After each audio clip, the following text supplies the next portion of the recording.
Good morning. குழந்தைங்களுக்கு உடம்பு சரியில்லை அப்படின்னா, அம்மாவை வந்து எந்த வேலையும் செய்ய விட மாட்டாங்க. ரெஸ்ட் ரூம் போகிறது, தூங்குறது, சாப்பிட்றது அப்படின்னு எதுவுமே செய்ய விட மாட்டாங்க. அவங்களே தூக்கி வச்சுக்கணும்னு ஆசைப்படுவாங்க அப்படின்னு நிறைய பேர் சொல்லி நான் கேள்விப்பட்டிருக்கேன். ஃபைனலி எனக்கும் நடந்துச்சு. ஏன்னா லாஸ்ட் 2 டேஸாகவே ஃபீவர் இருக்குன்ட்டு போன வீடியோலேயே சொல்லியிருந்தேன். அந்த மாதிரி தான் 2 டேஸாகவே அவள் வந்து கீழே படுக்க வைக்கவே முடியல. அவள் ஃபீவர் இருக்கனாலே என்னன்னு தெரியல, அழுதுகிட்டே இருக்கா. எனக்கும் மனசு தாங்காமல் எடுத்து எடுத்து கையிலேயே வச்சுக்கிறேன். அந்த மாதிரி 2 டேஸாகவே அவளையே தான் வச்சுட்ருந்தேன். ஒரு வேலையுமே செய்யலை. எல்லாமே என் ஹஸ்பண்ட் தான் செஞ்சாங்க.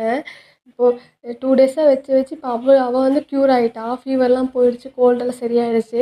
இப்போ எனக்கு பேக் பெயின் வந்துருச்சு. இப்போ என்னால் ஒரு வேலையும் செய்ய முடியல. இதுக்கு யாராச்சும் சொல்யூஷன் தான் சொல்லிட்டு போ.